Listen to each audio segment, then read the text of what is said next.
Hello, I'm Gwen Hill from Pine Ridge Baptist Church Sunday School Department, ladies class, and we are studying the book of Exodus.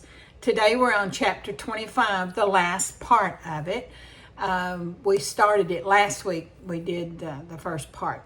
To reorient you just a little bit, Moses is on top of Mount Sinai with God. And God has given him the directions on how he wants his tabernacle to be built. What is a tabernacle? Well, it's a temporary dwelling. This tabernacle will be God's home in the wilderness with his people. He wants to be with his people. He has given us the directions for how to build the ark. He started with his own with them residence, and now we're going into the second room in the tabernacle, which is the holy place. And we are starting on chapter 25, verse 23. Make a table of acacia wood, 2 cubits long, a cubit wide, and a cubit and a half high. Overlay it with pure gold and make a gold molding around it. Also make around it a rim, a handbreadth wide, and put a gold molding on the rim. Make 4 gold rings for the table and fasten them to the 4 corners where the 4 legs are. The rings are to be close to the rim to hold the poles used to carry the table. Verse 28, make the poles of acacia wood, overlay them with gold, and carry the table with them. And make its plates and dishes of pure gold, as well as its pitchers and bowls and the pouring out of the offering. Put the bread of the presence on the table to be before me at all times. Okay, let's talk now. That's all the instructions for the table. This table was a yard long, 36 inches long. It was 18 inches wide and about 27 inches tall. We're going to go again. I'll remind you about how a covenant is measured. A covenant in olden times was from the man's elbow to the tip of his longest finger. And the general of that was 18 inches. The average was 18 inches. And that's what we're using and all the commentators use when they're talking about the ark that was in the tabernacle.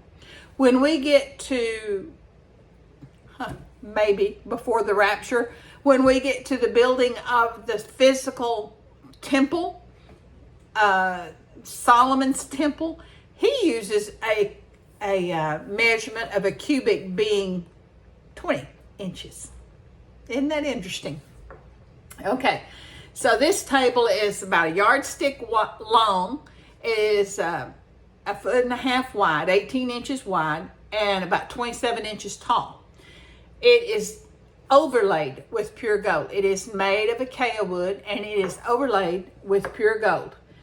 And they're going to put a gold crown molding, if you will, all the way around it. So it would be like, this is the tabletop, and then a lot of our houses have crown molding. But after reading this several different times and several different commentators, in my imagination, I see it with the crown molding not going straight up, but the crown molding kind of angling out. And then it says in verse 25, it says, make around the rim a handbreadth wide and put a gold molding on the rim. Okay, I'm seeing that and then seeing another added to it, so it laid it even more so. What I am seeing is a very flat, shallow bowl the top of the table would look like. And that is where they're going to put the showbread. That is where they're going to put the 12 pieces of bread that the priests make, and they replace it every Shabbat, every 7th day. And that the old bread that they take up is for the priests to eat. I'm told through tradition that the bread has got a bitter taste to it, but if you eat this bread, you feel very full. You don't feel like you need to eat a lot, and that you get a lot of nutrition from it. one writer said that maybe it's being in the proximity of the Holy of Holies for so long. It's just right outside the door or the curtain for that. So I don't know, but that's what this table is made. And the theory is it has this lip on the sides of the tabletop to prevent anything that is laid on it from falling off. One commentator said, think of it this way. So this is God's hand, and he's holding you in his hands, just like this table held the showbread. But the thing of it is, one pastor said, he said, I think God needs to hold me like this because I'm not that good at always following what he wants me to. I get shaken up quite easily. I kind of like that, kind of appealed to me. But anyway, that's what the table is for. It is there to hold the showbread. It is there, the bread that the priests make, one loaf or one, it's very similar to pita bread, maybe a little bit poofier than pita bread, but it's very similar to pita bread. And there's one for every tribe, and every loaf is to look like the other. There's not going to be one that's thinner or thicker than the other, or bigger or smaller than the other. They got really good at making this bread, and it was very uniform. This is the table that bread is supposed to sit in the Holy of Holies. No, that's not right. In the holy place. In the holy place. The Holy of Holies is behind another curtain where the ark is at. All right, it says that the second rim is a handbreadth. So if you were doing a handbreadth, it would be from one edge where the knuckles are to the other edge where your the palm, the thickest part of your wrist, of your hand. Some, again, like the cubics, some say it's 4 inches, some say it's 5. Okay, but that's what a handbreadth is. The 4 rings on the table, the 4 gold rings on the table at each corner is what they're going to put, and it's right near the legs. It's where you put the Acacia, gold covered Acacia poles through if you're going to move it. These poles do not have to stay affixed like they are with the ark. They can be drawn out, but they are how you do not just touch the table and pick it up and carry it. You put the poles through and carry it with the poles. That would mean I would need edges on it to hold the bread if I was moving it with something sitting on it, which I don't know that they did that.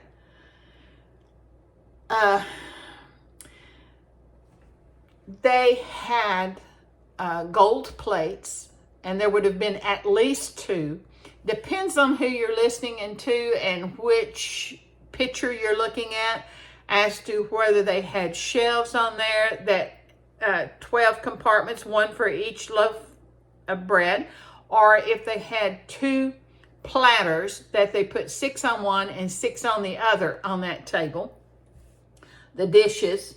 They also had pitchers and bowls for pouring out offerings. They weren't, this is being set up not just for meat offerings, for meat sacrifices, but it is also being set up for grain offerings, for first fruit offerings. They had a lot of different offerings, and we will be going through those when we get to Leviticus and what each one of them means. Okay, and verse 30, this bread is called, it's not, we had the Passover bread. What kind of bread was Passover bread? Do you remember? Had no leaven in it. Was very flat bread. They didn't give it time to rise. Remember, it's very flat.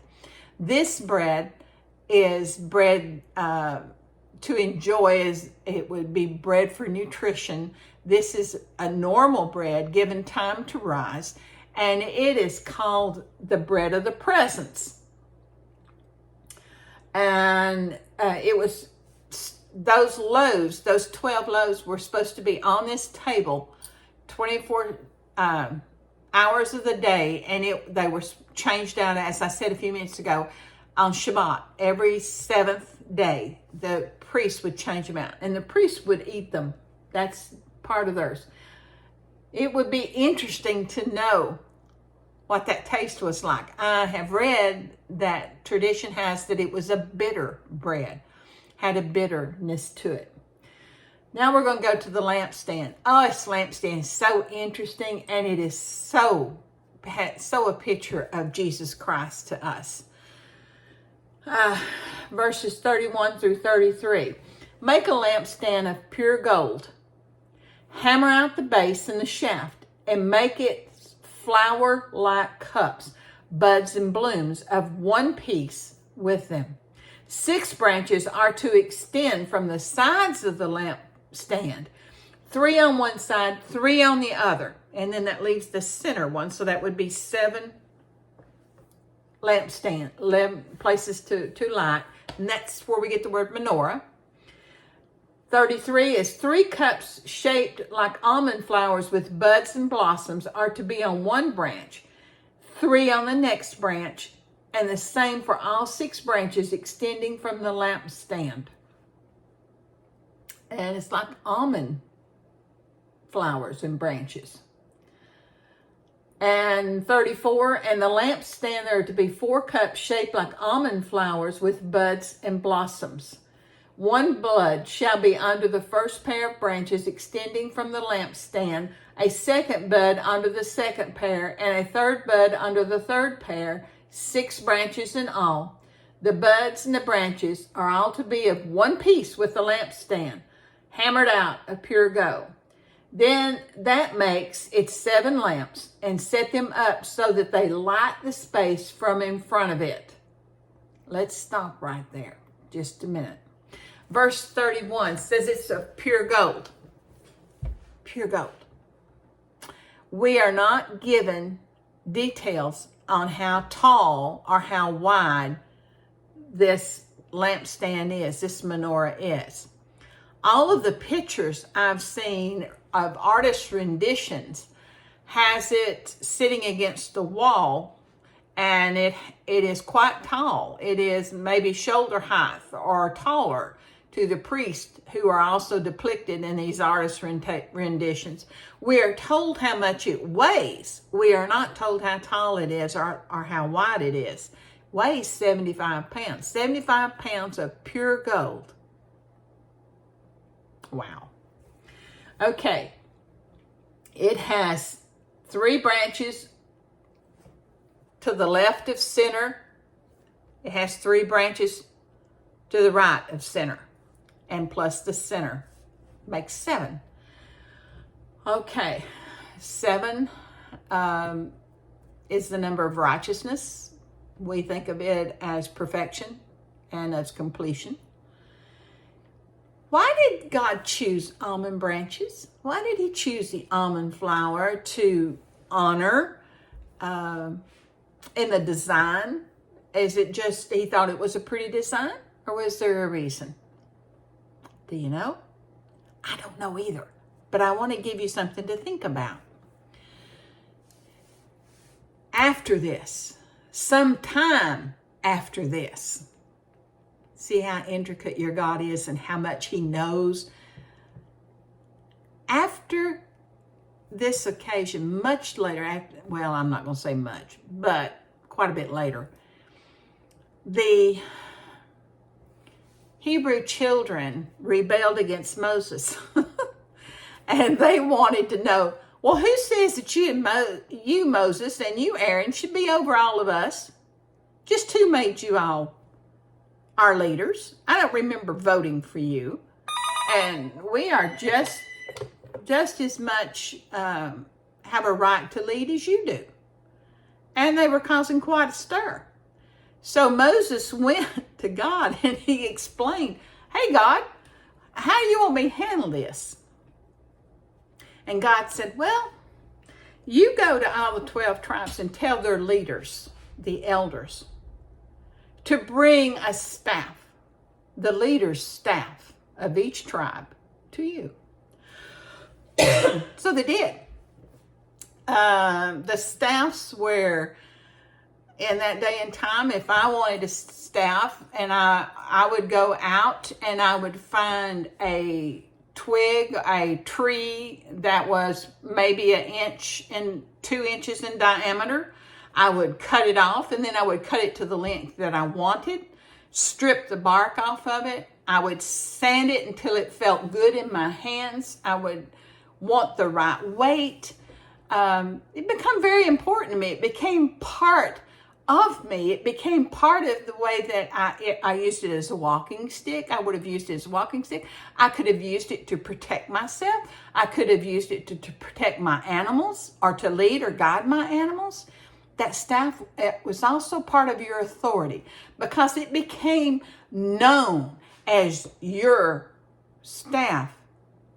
I don't know, maybe they made designs, carved designs in their staff. Maybe they used plant dyes to dye different colors, or maybe they attached fringes to it. I don't know.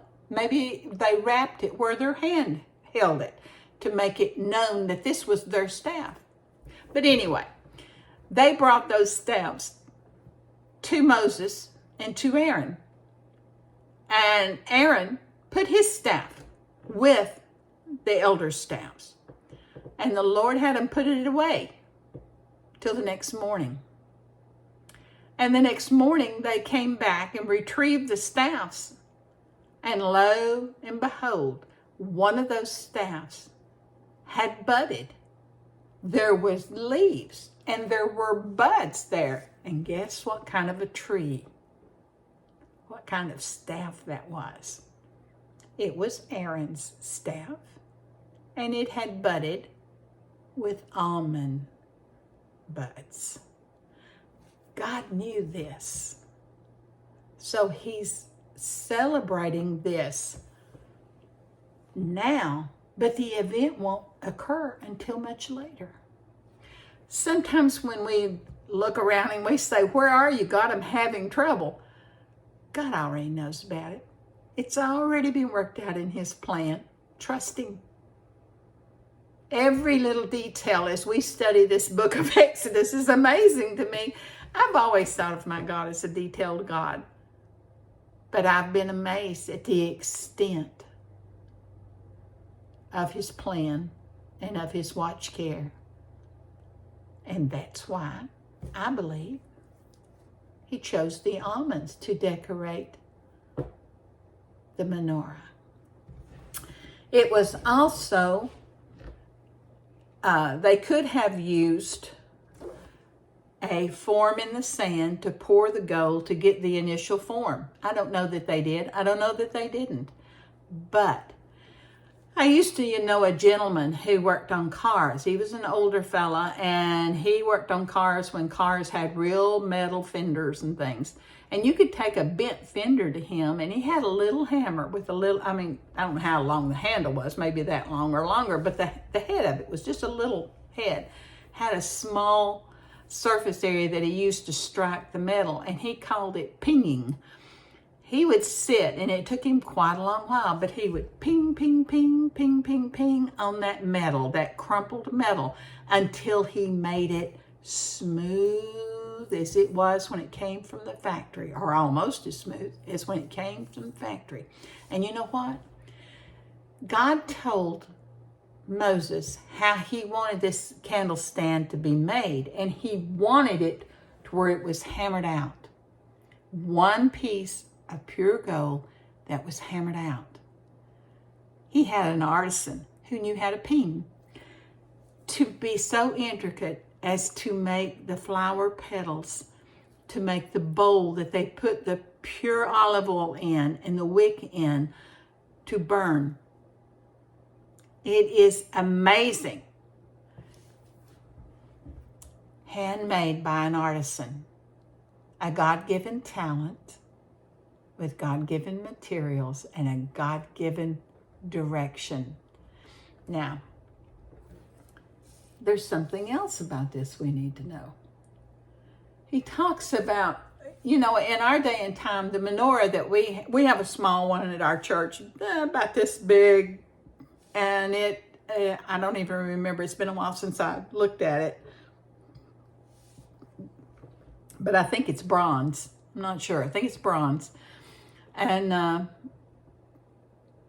it uses candles. Well, this one didn't use candles. As that gold maker was making it, he had to make it where the oil would not leak out of it. So he also had to make the tubing and the bowls in there tight. And it ran on very pure olive oil. Why pure olive oil? Because he didn't want it to smoke. You've got all this stuff in this tabernacle. You don't want soot and smoke in there. So you burn only pure olive oil.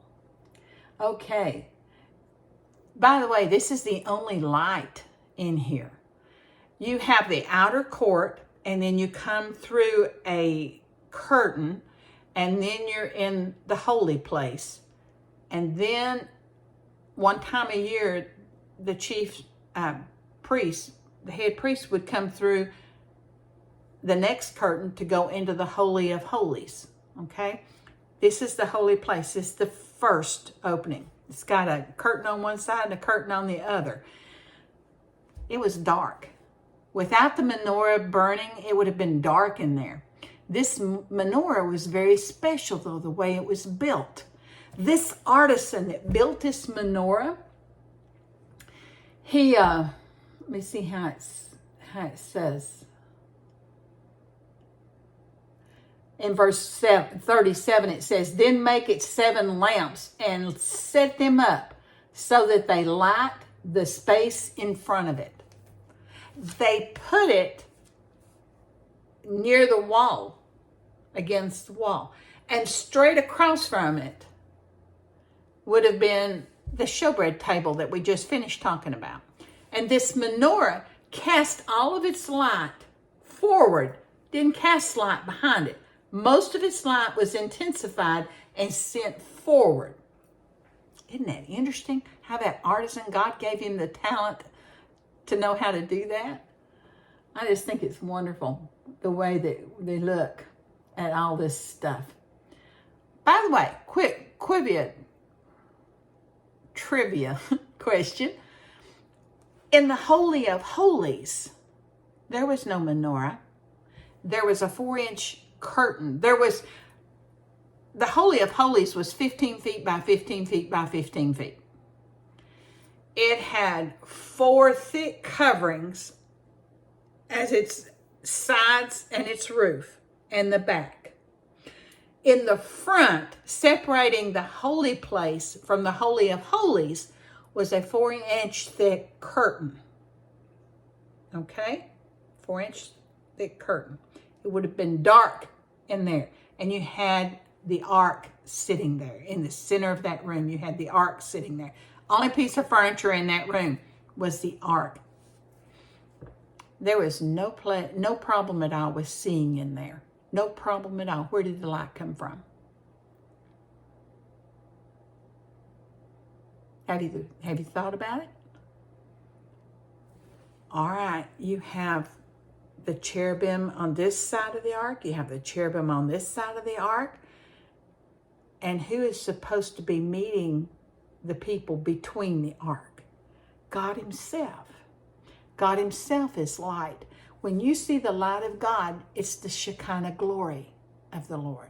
The Shekinah glory lit up the Holy of Holies. Isn't that wonderful? But we're going back to the holy place. We've talked about the table, and we've talked about the menorah. Oh, we didn't talk about these menorah, these little oil buds that held the oil, had to have a wick. Had to have a wick. Where did they get the wick? What was the wick made out of? They couldn't go to Walmart and buy wicks. How did they get it? Where was it at? God would tell Moses later, when they're setting up the sacrificial system and the priesthood, that the priests that take care of the Holy of Holies and the holy place and the tabernacle, when their gowns, when their undergowns get very soiled, they are to be discarded. They cut those up. They're made out of linen. They are cut up into strips and twisted tightly. That becomes the wick. That becomes the wick. So, you know, a good lamp, coil oil lamp, or any kind of candle even, you need to trim the wicks, because if that wick has a lot of char on the end of it, it will smoke. We don't want smoke in here. We don't want smoke. So, in verse 38, it said, its wick trimmers and trays are to be of pure gold. So every day, twice a day, they had to come in and fill the menorah's wick bowls with, or recharge them again with pure oil, olive oil. And they also, as need be, changed the wicks. It's possible those wicks had to be changed quite frequently. They would take those remnants and they would twirl them. They would make wicks out of them, and that's what they used. And they would cut those off to keep them from smoking. That's what they trimmed. And to keep their little trimming scissors, I don't know if it's a knife or special scissors, but they were made out of gold, pure gold, and they were kept there in the holy place to be used by those priests. And it was a wonderful thing. Oh, we talked about the menorah weighing 75 pounds. In today's prices, I got this off the internet in the month of June 2023. And it says the value of 1 talent of gold today is $2,197,729 US. And that's from the Math and Science. The biblical weight of a talent is equal to approximately 34 grams, and that's plus or minus 75 pounds. All right. In verse 40, the last verse of chapter 25, it is important to me that you get this last verse. See that you make them according to the pattern shown you on the mountain. God is speaking to Moses. He said, now Moses, it's real important that you follow this blueprint, that you follow what you've seen, and you make it exactly like here on the mountain. What he saw was probably from a vision, and what he saw was of something in heaven. And what he is being told to build is like a replica. It is like a shadow. It's not going to be exactly, but it's going to be close to what is already in heaven. And it's important, God is saying, that nothing in heaven is misrepresented. So it must be exactly. We're going to find out, if you don't already know, our God is a very exact God. If he asks you to do something and gives you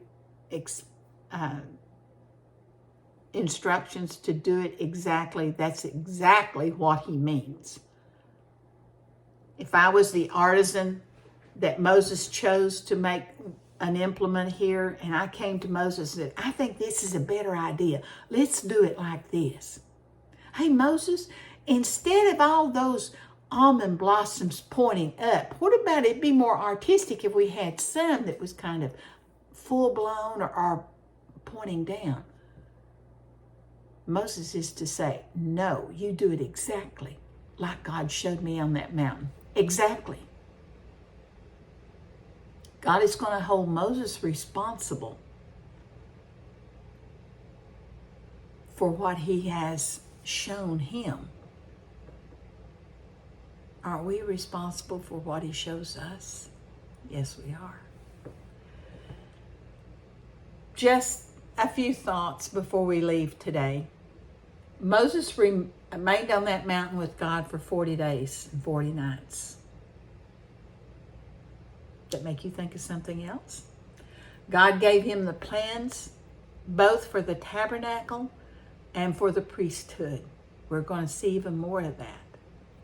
Not only did God create the materials that the people brought to him, but he also worked in their hearts so that they were willing to give generously. And when we get to the next chapter, chapter 36, there's going to be something phenomenal in that chapter. Have you ever been in a church that had a building project, I'm going to do a building, and they tell you, this building is going to cost this much. And we have got it figured up. If we can come up with this much, we can start the building, and we need this much before we can finish it. And we're going to put a thermometer on the wall, and we'll show you as the red rises how close we're getting to the money that we need to build our building. I'm describing it that way because that's the way it was the last time I was involved when we had a building fund. Chapter 36, 6 and 7, the verses 6 and 7. The people were so free-hearted. The people wanted to do something for this God that had brought them out of bondage, that they were giving. Oh, they were giving so free. God had put such a spirit in them to give that Moses and Aaron had to say, stop, we've got enough. Don't bring us any more fine raiment. Don't bring us any more gold, silver, or bronze. We have enough. Thank you so much, but we've got enough. You don't have to bring any more. When was the last time you ever heard anyone in power tell you they had enough? God was really inspiring this, wasn't he? You know, from Jewish writings, we understand that the ark held Aaron's miraculous staff, the one that I was telling you about that budded, that it held the scroll, a Torah scroll. That was written by Moses, so that had to be much later in our story, in the event of time. And that it held the broken pieces of the first set of tablets and the tablets that replaced the broken ones, the 10 Commandments. Isn't that interesting? God's so intricate, and he's so in control, and he so knows what's happening. You can trust him. If I've learned nothing else so far, I have learned to be amazed that everything, every minute detail, my God knows. I hope you have a good week. See you when we get to chapter 26.